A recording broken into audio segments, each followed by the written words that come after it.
éternel abri des pirates ténébreux et des triomphes solaires.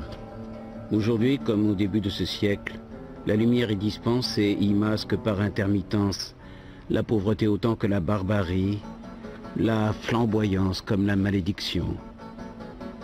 Pendant des siècles, le goût du bonheur y est cependant resté le même, et c'est bien là finalement dans cet irrépressible et redoutable goût du bonheur qu'il faut peut-être découvrir le vrai secret d'une vie et d'une œuvre entièrement consacrée à la révolte contre tout ce qui, au nom des dieux, de l'histoire ou de la fatalité, empêche l'homme d'être heureux.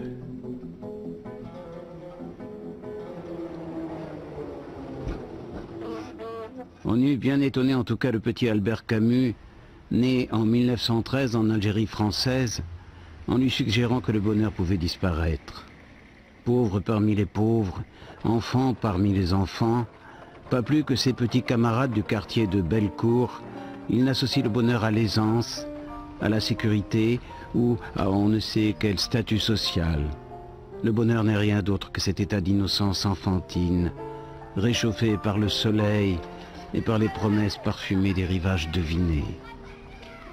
Un état que Camus ne cessera jamais d'idéaliser par le souvenir. J'ai grandi dans la mer et la pauvreté m'a été fastueuse. Puis j'ai perdu la mer et tous les luxes m'ont paru gris et la misère intolérable.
Quelqu'un qui n'a pas eu la culture au biberon, la langue française, ça a été un acquis pour lui. Elle n'est pas arrivée quand il est né. Sa mère parlait très mal, son oncle était sourd-muet.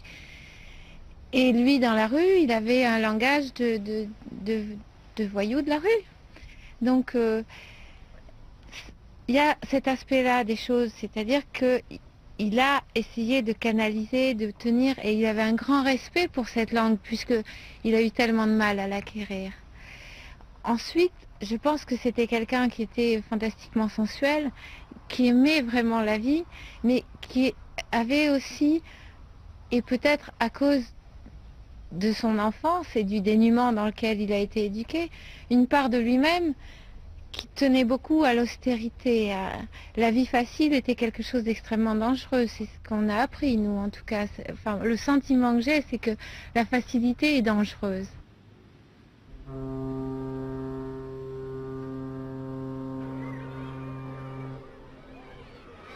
Aujourd'hui comme hier, il arrive que l'école, pour les pauvres en tout cas, soit un royaume. Le petit Albert s'y épanouit, s'y affirme. Un instituteur à l'ancienne, Louis Germain, à la fois substitut du père et du curé, le distingue, le fait travailler en dehors des cours et, contre le gré de la grand-mère, lui obtient une bourse. Le destin de Camus bascule. Il ne sera pas ouvrier tonnelier dans le quartier. Il ira au lycée. Il abandonne ses frères en innocence et en misère. Camus fera de Louis Germain l'un des héros de la peste et lui dédicacera son discours du prix Nobel, 33 ans plus tard. À 14 ans au lycée, il découvre l'inégalité partout, sauf au football, sa première passion. Sur un stade, on ne vous demande pas s'il y a l'eau courante à la maison ou si votre mère travaille chez les riches. On joue bien ou on joue mal. Lui joue bien. Il choisit d'être gardien de but. Solitaire dans sa cage, mais solidaire du reste de l'équipe. Une double attitude qui deviendra une ligne de vie. Je n'ai connu que dans les sports d'équipe, au temps de ma jeunesse, cette puissante sensation d'espoir et d'exaltation qui accompagne les longues journées d'entraînement jusqu'au jour du match, victorieuse ou perdue. Et vraiment, le peu de morale que je sais, je l'ai appris sur les scènes de théâtre et dans les stades de football qui resteront mes vraies universités. Camus oublie ici une autre université, celle de l'ivresse des bains de mer qui lui donne, dit-il, un avant-goût de l'étreinte des corps et de la sensualité. Il explose de vitalité. Peut-on être plus heureux quand on a 17 ans à Alger? Il entre dans la classe de philosophie de Jean Grenier, enivré de culture et d'amour. Il se croit béni des dieux.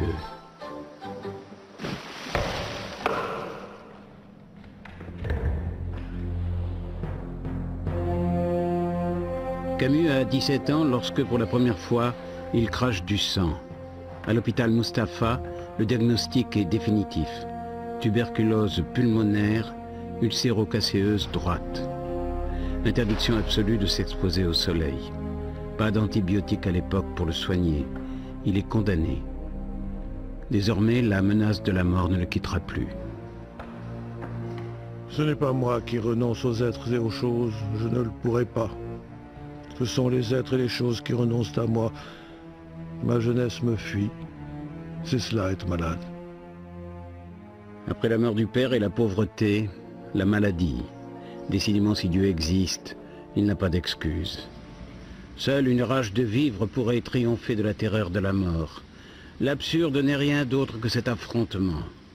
Pour les Algériens musulmans, en cette année 1930, l'absurde a un autre visage. Celui cocasse ou tragique qui surgit dans les rues d'Alger, avec les gibus qui ornent les crânes des officiels. Que se passe-t-il? Le président Gaston Doumergue célèbre, et avec quelle bonne conscience, le centenaire de l'Algérie française. Retombée inattendue de la tuberculose. C'est elle qui fait entrer Camus en littérature. Il passe en effet sa convalescence chez l'oncle Acco, un boucher anarcho-voltairien. Dans sa bibliothèque se côtoient Anatole France, Valéry, Zola et même Joyce. Camus dévore tout goulûment. Mais c'est un an plus tard, à 18 ans, que son professeur Jean Grenier lui offre La douleur d'André de Richaud. C'est le départ d'une vocation, d'un destin. Je n'ai jamais oublié ce beau livre qui fut le premier à parler de ce que je connaissais. Une mère, la pauvreté de beau ciel. La noblesse des miens, leur misère, mes secrets, enfin tout cela pouvait donc se dire. Une heureuse maladie m'avait détaché de mes plages et de mes plaisirs. Je lus en une nuit, selon la règle, et au réveil, nanti d'une étrange et neuve liberté, j'avançais, hésitant sur une terre inconnue. Camus commence des études de lettres et va connaître 2 années de tentations contradictoires, d'exil intérieur et de fuite dans tous les sens. Ce désordre finit par avoir un visage, celui d'une jeune fille. Simone Yé, elle est fille de médecin, de la haute, comme on dit alors. La vie libertine et sauvage de cette beauté du diable finira dans le romantisme désespéré des paradis artificiels. Camus accède à l'univers des bourgeois universitaires et des pieds noirs affranchis. Il soigne sa mise et se coiffe comme les acteurs des films policiers de l'époque. Mais aucun dandysme ne saurait longtemps enfermer une âme fière et grave dans un quelconque reniement de ses origines. Très vite, Camus a peur d'avoir eu honte des siens et il a honte d'avoir eu honte. Il livre dans L'envers et l'endroit une méditation émue et chuchotée sur la dignité des humbles, leur obstination désenchantée, sur Bellecour et bien sûr sur sa mère. Il évoque le besoin de retrouver ces 2 ou 3 images simples et grandes sur lesquelles le cœur une première fois s'est ouvert. Plus tard, en pleine gloire, il écrira que s'il n'arrive pas à restituer ces images, c'est qu'il aura échoué sur l'essentiel. L'envers et l'endroit est publié en 1937 à 350 exemplaires par Edmond Charlot, l'éditeur libraire des vraies richesses, où déjà autour de Camus on fait cercle. Je n'avais jamais connu la maison de Camus. Il était très secret, il ne parlait jamais de sa famille. Et ce n'était pas un homme à étaler ses petites misères, non, ce n'est pas du tout ça. Par contre, il a, je crois, été très marqué par le fait que sa tuberculose lui a empêché de se présenter au concours d'agrégation.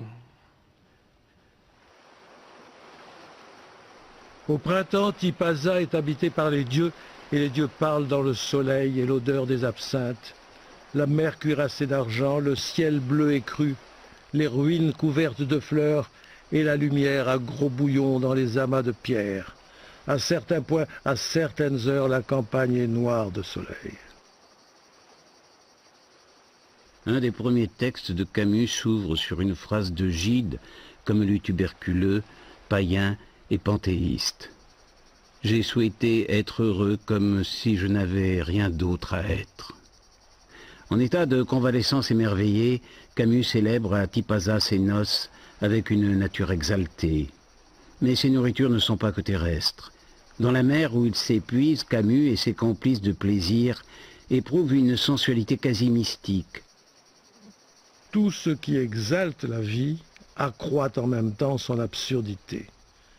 Dans l'été d'Algérie, j'apprends qu'une seule chose est plus tragique que la souffrance, et c'est la vie d'un homme heureux. Révolte ouvrière en Espagne, défi grandissant des nazis et de leurs bêtes immondes. Toute la génération de Camus est basculée, immergée dans ce sinistre visage de l'histoire. Comme tous les orphelins de la guerre de 14, Camus s'était juré de dire un nom définitif à toute guerre. Mais désormais l'idée s'impose, sournoisement, qu'il va falloir corriger la passion du bonheur par une résignation accablée à la violence. Cette irruption du tragique, Camus choisit de la traduire d'abord sur une scène de théâtre. Avec des amis, il monte dans un baraquement de Bab el-Oued le théâtre du travail. C'est la découverte de la vie en groupe, des fêtes les soirs de général et, selon Camus, d'un lieu où, plus que tout autre, la vie est vraie. Premier spectacle, l'adaptation du Temps du mépris d'André Malraux en 1935. Ce n'est pas le meilleur livre de l'écrivain, mais c'est en littérature le premier témoignage contre le nazisme. Malraux est communiste, Camus entre au PC en 1935. Vous comprenez quels peuvent être mes doutes et mes espoirs. J'ai un si fort désir de voir diminuer la somme des malheurs et d'amertume qui empoisonnent les hommes. Camus est chargé de la lutte des militants arabes. C'est son premier engagement dans la politique.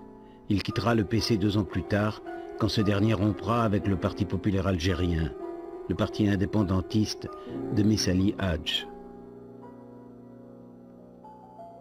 En 1938, il devient journaliste à Alger Républicain, dirigé par Pascal Piat, un ami de Malraux, dont le père est mort lui aussi à la guerre. Camus s'engage immédiatement. Il défend les prolétaires, les républicains espagnols et surtout les musulmans. Sa série d'articles en juin 1939, Misère de la Kabylie, dénonce pour la première fois leur scandaleux abandon.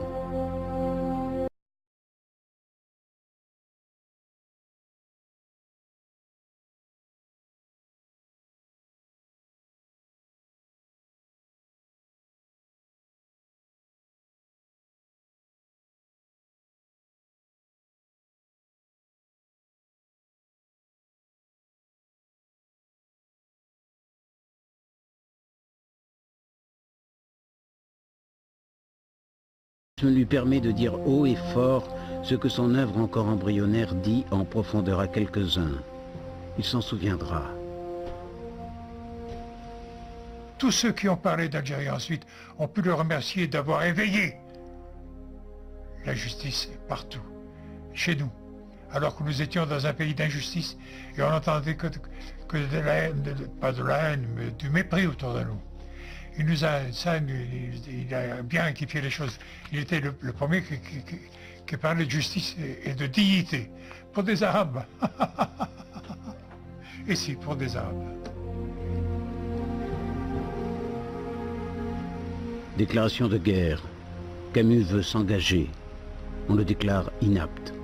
Il est tuberculeux et cela devient une identité. Il redouble alors d'ardeur polémique au soir républicain. Le gouverneur général interdit le journal et de plus s'oppose à ce que Camus trouve un autre emploi.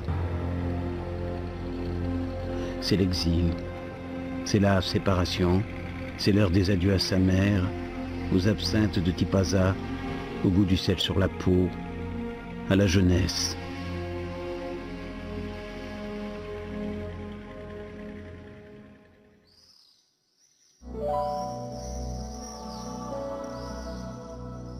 Camus débarque à Paris en mars 1940. Il rejoint Pascal Piat à Paris Soir.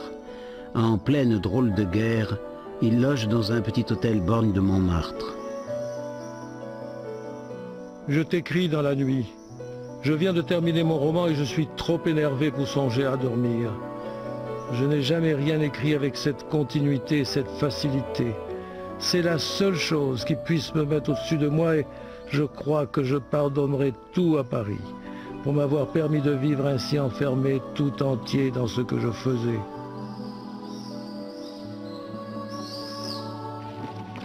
Le 9 juin, c'est l'exode général du journal vers Clermont-Ferrand. Sa petite voiture échappe plusieurs fois au bombardement allemand.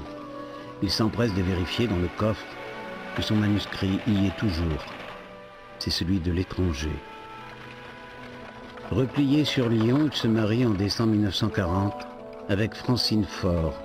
Musicienne, professeure de mathématiques, cette belle jeune femme à la démarche féline irradie une générosité attentive. Paris Soir licencie, ils s'embarquent tous deux pour Oran.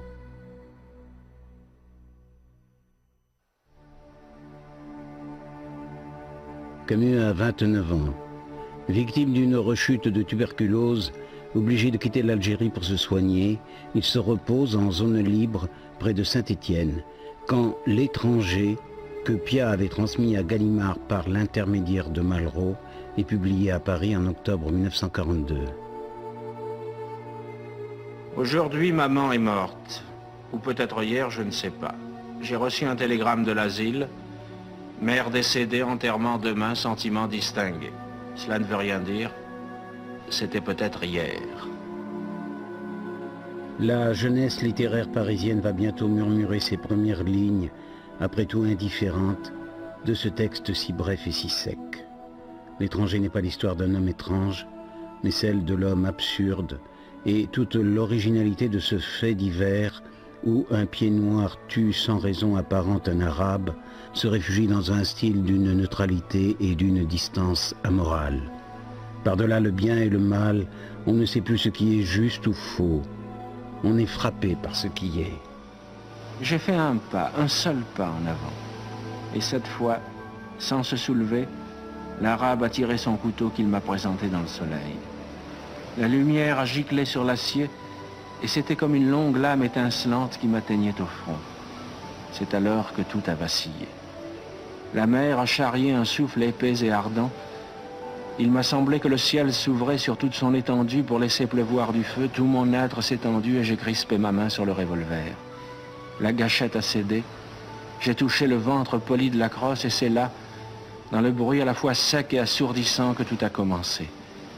J'ai secoué la sueur et le soleil.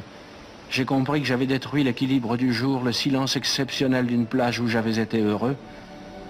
Alors j'ai tiré encore 4 fois sur un corps inerte où les balles s'enfonçaient sans qu'il y parût. Et c'était comme 4 coups brefs que je frappais sur la porte du malheur.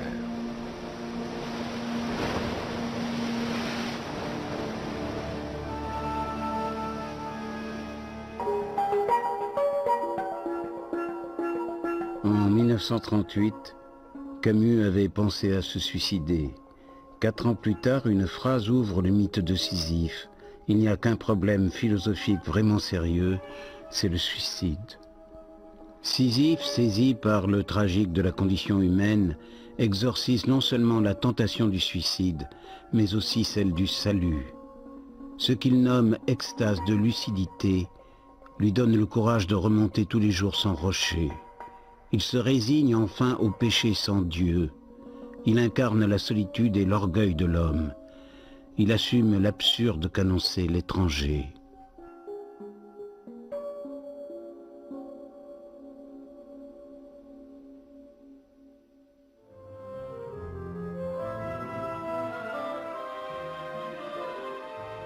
L'écriture de l'absurde terminée, Camus se trouve à nouveau disponible pour l'engagement. Donner un sens à son action. Il ne pensait pas jusque-là qu'on pût le faire de cette manière si cohérente. Mais le mal en face de lui est si net qu'on ne peut plus transiger. Cette guerre n'a pas cessé d'être absurde. Mais on ne peut pas se retirer d'un jeu quand le jeu devient mortel. Je m'étais donné un délai pour être plus libre ensuite de vivre sans mesure. Mais c'était une façon de me donner du confortable. Il entre dans le réseau Combat toujours grâce à Pascal Piat en 1943. Il a de faux papiers, il joue un rôle essentiel dans la presse de la résistance. Il découvre la fraternité clandestine, exaltante mais tragique. Plusieurs membres du réseau sont déportés ou fusillés.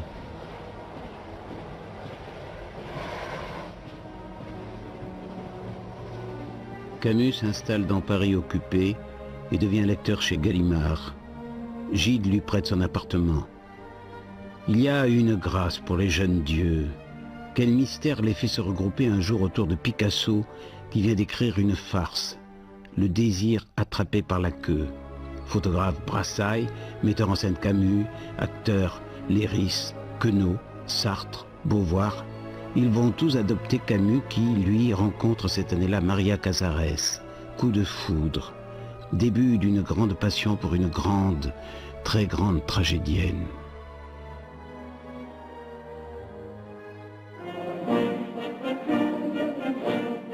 Il a fallu 5 années de lutte obstinée et silencieuse pour qu'un journal né de l'esprit de résistance, publié sans interruption à travers tous les dangers de la clandestinité, puisse paraître enfin au grand jour dans un Paris libéré de sa honte. Et le temps qui vient maintenant est celui de l'effort en commun. La tâche qui nous attend est d'un tel ordre et d'une telle grandeur qu'elle nous contraint de faire taire le cri de notre joie pour réfléchir aux destinées de ce pays pour lequel nous nous sommes tant battus. Ces années n'ont pas été inutiles. Les Français qui y sont entrés par le simple réflexe d'un honneur humilié en sortent avec une science supérieure qui leur fait mettre désormais au-dessus de tout l'intelligence, le courage et la vérité du cœur humain. Ayant commencé par la résistance, ils veulent en finir par la révolution.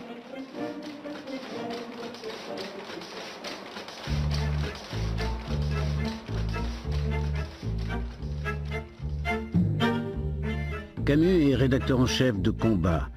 Il ne faisait que séduire, désormais il intimide. Insensiblement, le militant exalté du bonheur est devenu contre son gré un maître à penser. On le cite, on se réfère à lui, on l'invoque. Au journal, l'ambiance de camaraderie lui rappelle sa troupe théâtrale algéroise. Je vais vous faire des choses emmerdantes, mais jamais des choses dégueulasses. Le lecteur mérite 2 choses, que l'on ne l'ennuie jamais, et que l'on parle aussi parfois à son intelligence.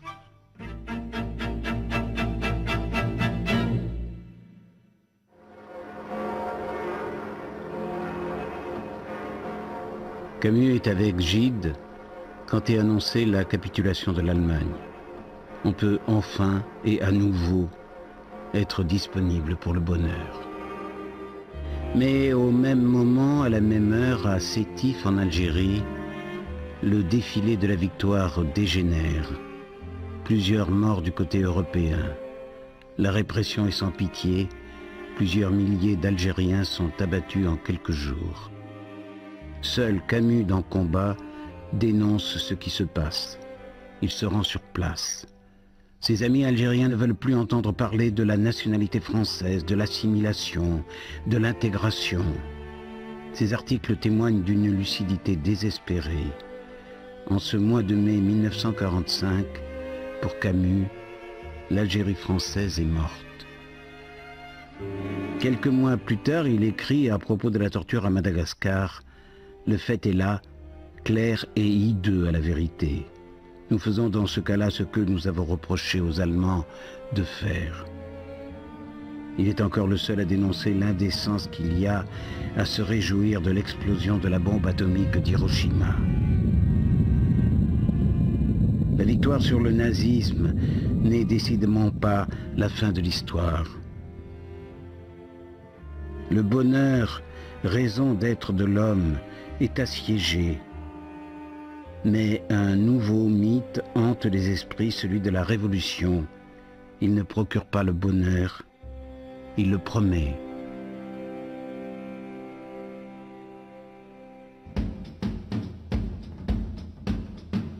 Dans les caves de Saint-Germain-des-Prés, on célèbre dans une allégresse libérée les pensées à la mode. Le mot existentialisme est associé à de grandes bacchanales qui ne sont boudées ni par Sartre ni par Camus. Sartre est moins beau, moins don Juan que Camus, mais il est le normalien, l'agrégé, le philosophe, le génie. Il ne cesse de dire du bien de Camus, on associe leurs deux noms. Camus proteste en riant, Sartre rectifie avec sérieux. Pour lui, l'absurde, c'est ce hasard qui a jeté l'homme dans le monde et qui aurait pu ne pas le faire. Pour Camus, l'absurde, c'est l'opposition entre une passion, celle de l'homme, et un silence, celui du monde.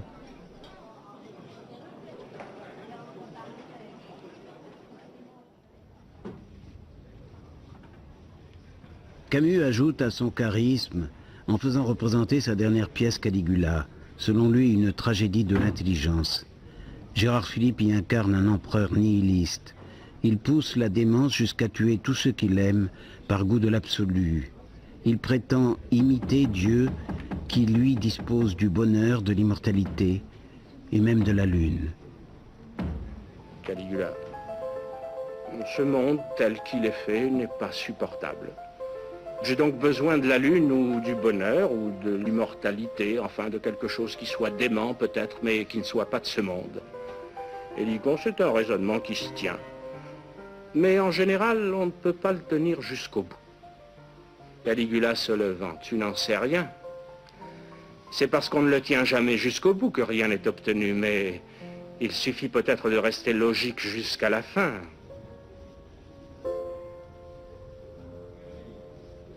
« 55 ans plus tard, Michel Bouquet se souvient encore du personnage de Scipion qu'il interpréta à l'époque. Le personnage dit « Mon malheur est de tout comprendre ». Et ce qui est magnifique, et ce qui fait que Camus peut-être avait une affection particulière pour ce personnage, c'est que lui était dans le même cas. Évidemment, il comprenait tout depuis l'enfance, mais il était très heureux. Il était très heureux dans la lucidité, quoique la lucidité peut donner beaucoup de désespérance, mais il était extrêmement heureux. En tout cas, moi, je l'ai toujours vu, je veux dire, je l'ai toujours senti et vu comme un être heureux, mais je l'ai toujours vu au théâtre. Je ne l'ai jamais vu en dehors du théâtre. 1946, Camus a une rechute de tuberculose. Pour lui, c'est aussi l'année où le dernier espoir de bonheur, la Révolution, s'éloigne à tout jamais. Arthur Koestler, un ancien communiste, l'auteur du Zéro et l'infini, témoigne. Il existe aujourd'hui en Union soviétique des camps qui rappellent ceux de l'Allemagne nazie. Cette certitude s'installe et soudain enténèbre l'espérance. Que faire? Comprendre les soviétiques au nom de la fin de l'histoire et au nom du bonheur promis? Camus s'y refuse, sèchement. Désormais, il va s'éloigner de plus en plus des intellectuels, sa famille, qui reste solidaire des communistes, fréquentés pendant la résistance.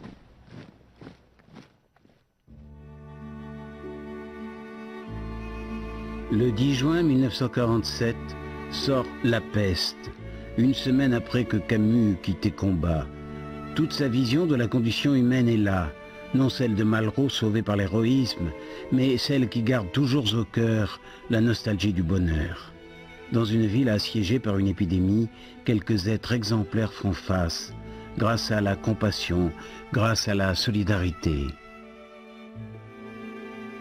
Le docteur se souleva un peu et demanda si Tarou avait une idée du chemin qu'il fallait prendre pour arriver à la paix. Oui, la sympathie. En somme, dit Tarou avec simplicité, ce qui m'intéresse, c'est de savoir comment on devient un saint. Mais vous ne croyez pas en Dieu? Justement. Peut-on être un saint sans Dieu? C'est le seul problème concret que je connaisse aujourd'hui. Pascal Piat, l'ami de toujours, reproche à Camus d'avoir donné avec la peste des raisons de vivre, une trahison pour un nihiliste comme lui. Les communistes accusent Camus d'être encensé par la droite, donc d'être à son service. Les hussards de l'extrême droite littéraire affectent de se demander si cette morale de Croix-Rouge d'un Saint-Exupéry athée ne dissimule pas un philosophe pour classe terminale. Il n'empêche, le succès est foudroyant. Camus a touché au cœur une sensibilité collective.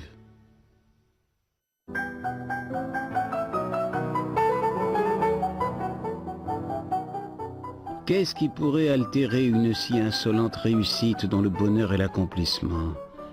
À ce moment-là, rien d'autre que la pernicieuse tuberculose qui le fait encore une fois se réfugier avec sa femme et ses deux jumeaux chez les Gallimard, sa famille, sa tribu, où il retrouve Michel, son compagnon de sanatorium. C'est dans une fièvre créatrice sans pareille, travaillant 10 heures par jour, qu'il termine un essai explosif. L'homme révolté est celui qui dit non au monde tel qu'il est et qui refuse la légitimation du meurtre au nom d'un bonheur hypothétique à venir. La fin ne peut jamais justifier les moyens.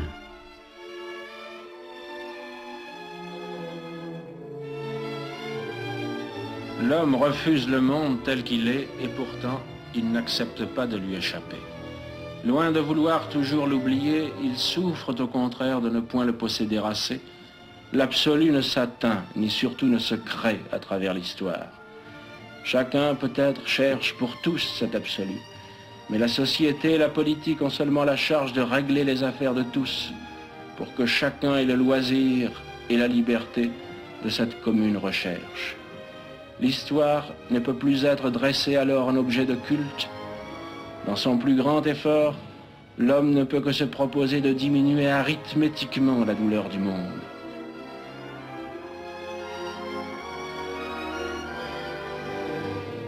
La Russie est aujourd'hui une terre d'esclaves balisée de miradors. Que ce régime concentrationnaire soit adoré comme l'instrument de la libération et comme une école de bonheur futur. Voilà ce que je combattrai jusqu'à la fin. Nous n'avons pas besoin d'espoir, nous avons seulement besoin de vérité.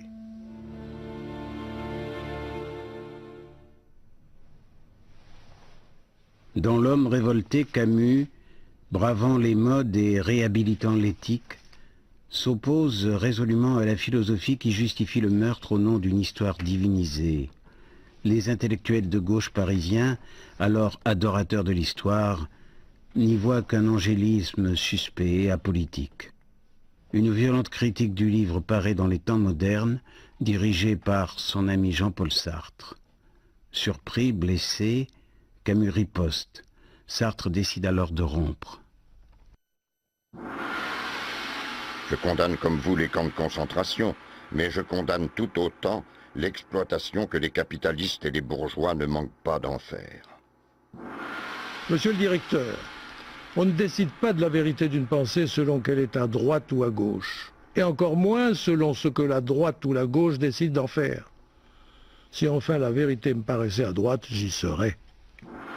Mon cher Camus, notre amitié n'était pas facile, mais je la regretterai. Dites-moi, Camus, par quel mystère ne peut-on discuter vos œuvres sans ôter ses raisons de vivre à l'humanité? Je dis textuellement que Marx a mêlé dans sa doctrine la méthode critique la plus valable et le messianisme utopique le plus contestable. Il se peut que vous ayez été pauvre, mais vous ne l'êtes plus. Vous êtes un bourgeois, comme Janson et comme moi. Vous ressemblez d'assez loin à Saint-Vincent de Paul ou à une sœur des pauvres. Et la misère ne vous a chargé d'aucune commission. Et si votre livre témoignait simplement de votre incompétence philosophique, je n'ose vous conseiller de vous reporter à l'être et le néant. La lecture vous en paraîtrait inutilement ardue. Je suis un peu fatigué de me voir, ainsi que des vieux militants qui n'ont jamais rien refusé des luttes de leur temps, recevoir sans trêve des leçons d'efficacité de la part de censeurs qui n'ont jamais placé que leur fauteuil dans le sens de l'histoire. Vous étiez l'admirable conjonction d'un homme, d'une action et d'une œuvre. En 1944, votre personnalité était l'avenir. En 1952, elle est le passé. Vous ne vivez plus qu'à moitié parmi nous. J'espère que notre silence fera oublier cette polémique. Là, il s'est senti vraiment très atteint. Et ça y est, il avait un bureau, il travaillait dans la maison d'édition. Moi, j'y étais aussi, forcément. Et je l'ai vu ce matin-là. C'est quelque chose d'ailleurs dont je me suis toujours reproché personnellement. Faire le tour des bureaux, comme ça, mais sans dire qu'est-ce que vous pensez. Il ne disait pas qu'est-ce que vous pensez entre Sartre et moi, qui a raison, qui a tort. Non. Il passait, comme il était plutôt bon camarade, comme ça, il était toujours assez bien reçu dans les bureaux. Quand il venait, il plaisantait, il était gentil, agréable. Et là, il passait et il était très pâle. Et il attendait que quelqu'un lui dise... non pas qu'il avait raison, non pas ça, il s'en foutait, c'est pas ça qui l'importait, mais que quelqu'un vienne lui taper un peu sur l'épaule, le côté « et », c'était pas trop comme ça. Hein. Il est connu que les intellectuels, qui sont rarement aimables, arrivent difficilement à s'aimer entre eux. Non, mais voilà, dans la société intellectuelle, je ne sais pourquoi, j'ai toujours l'impression d'être coupable. Il me semble toujours que je viens d'enfreindre une des règles du clan. Cela m'enlève du naturel, bien sûr, et privé de naturel, je m'ennuie moi-même. Seuls Miloche et Octavio Paz, inconnus à l'époque, soutiendront Camus. Tous les trois auront le prix Nobel.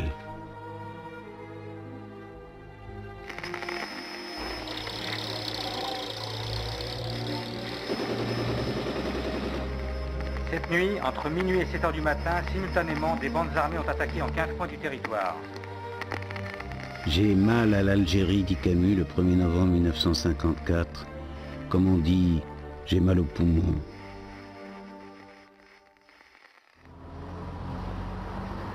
Il estime avoir donné dans le passé toutes les preuves de son anticolonialisme. Il refuse aujourd'hui que l'on répare l'injustice de la colonisation au détriment des musulmans par l'injustice de l'indépendance au détriment des Européens. Mais il était irréaliste de penser que le destin de l'Algérie pourrait être différent de celui de la Tunisie ou du Maroc. Je crois qu'il y a une communauté possible et qui vaut infiniment mieux que toute séparation, sous quelque forme qu'elle se fasse. Et cette communauté ne peut être basée, selon moi, que sur une solution de fédéralisme. Je veux dire que chaque communauté, qu'elle soit arabe, française ou berbère, peut être représentée sur des bases d'égalité et de justice à l'intérieur d'une assemblée qui reste à définir. Voilà quelle est ma solution. Le 22 janvier 1956, contre tout réalisme, il lance à Alger, pathétique, presque religieux, un appel à la trêve civile. À l'extérieur de la salle, un millier de pieds noirs crient « À mort Camus !» Ferhat Abbas, le futur président de la République algérienne, lui donne l'accolade, en vain. 2 semaines plus tard, Guy Mollet se rend à Alger. Camus est à l'Express où il est entré depuis un an pour soutenir Mendès France. Quand, en présence de François Mauriac, explosent à la radio les cris de triomphe des pieds noirs qui jettent des tomates sur le président du Conseil. Au remous succédèrent les empoignades. On devait le soir dénombrer des blessés des deux côtés. Devant la violence de la manifestation, la police dut employer les grenades lacrymogènes. Quand l'ordre est donné aux policiers de ne plus contenir les manifestants, le visage de Camus se décompose. Hélas, je connais les miens. Je sais de quoi ils sont capables quand on leur cède. On ne pourra plus rien faire à partir de ce jour en Algérie. Tout va se passer dans le sang. Il va falloir que des Français tirent sur des Français. Et je ne veux pas me mettre dans aucun des deux camps. Camus impose un silence dans les médias. Il évite même la compagnie de ceux de ses amis qui restent trop proches des insurgés.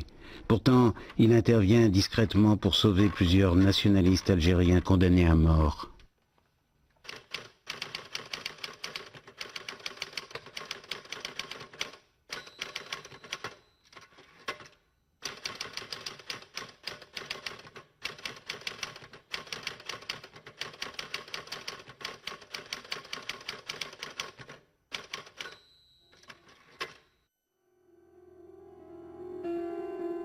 Derrière les images de l'écrivain français le plus vendu à l'étranger, le drame est là qui sournoisement le ronge. Francine, sa femme, est malade. Francine est neurasthénique. Francine a tenté de se suicider. Elle est une témoin vivante de ses errements. C'est que la véritable statue du commandeur, la sanction infligée à Don Juan, ce n'est pas Dieu, c'est la souffrance de la femme que l'on prétend aimer avec d'autres. La chute sort en mai 56. Dans ce texte, Camus s'y dévoile, s'y flagelle et s'y dérobe en même temps. La tentative de suicide de Francine inspirera un cri anonyme un soir au bord de l'eau.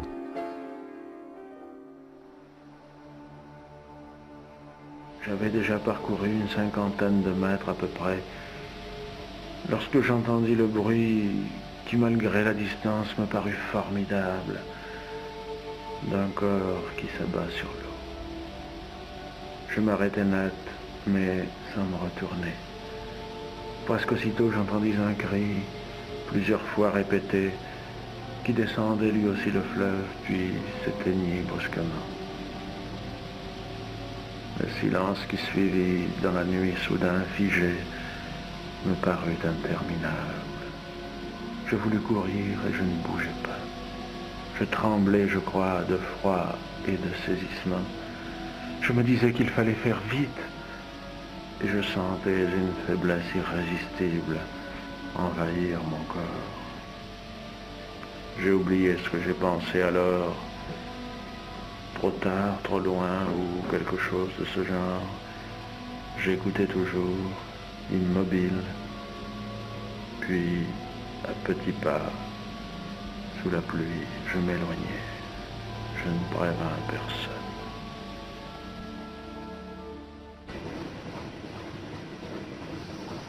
Le 17 octobre 1957, Camus reçoit comme un coup sur la nuque le prix Nobel.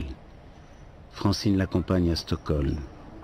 À sa nouvelle amie, Camus confie « Francine a été à la peine, il est normal qu'elle soit à l'honneur ».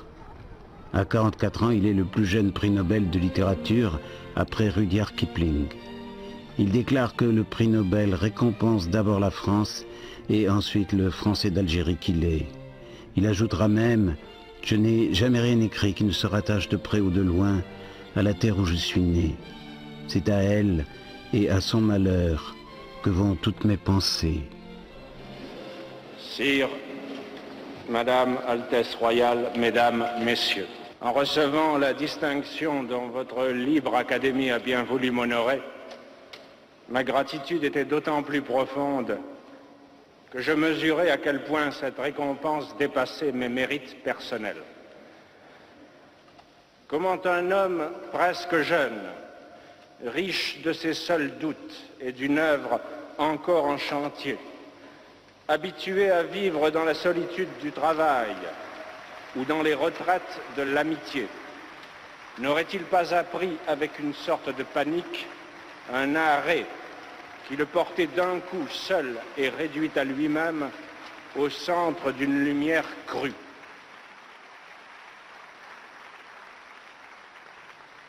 Chaque génération, sans doute, se croit vouée à refaire le monde. La mienne sait pourtant qu'elle ne le refera pas.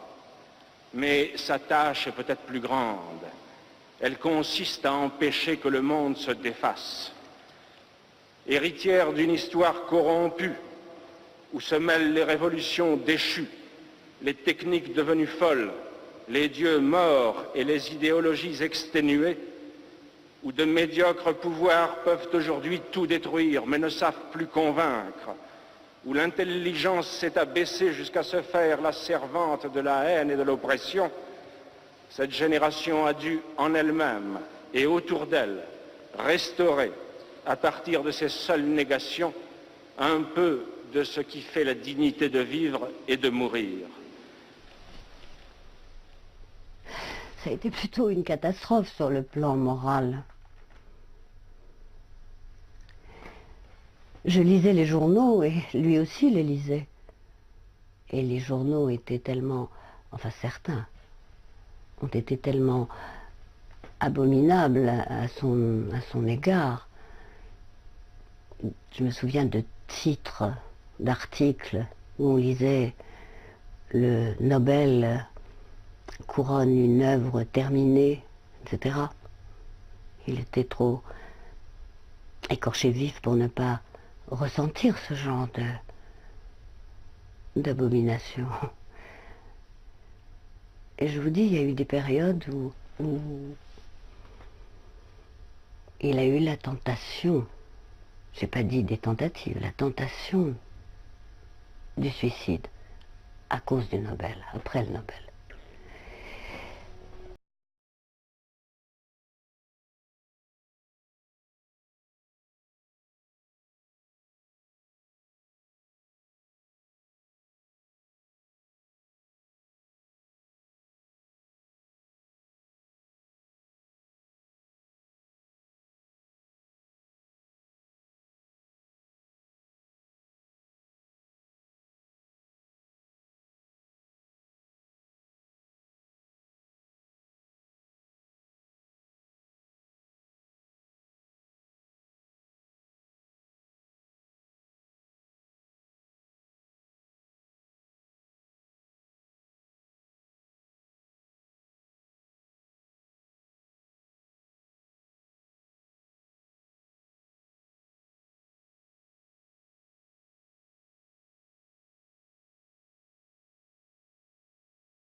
Le 4 janvier 1960, je suis en reportage en Tunisie. On me passe une communication urgente. François Herval me parle.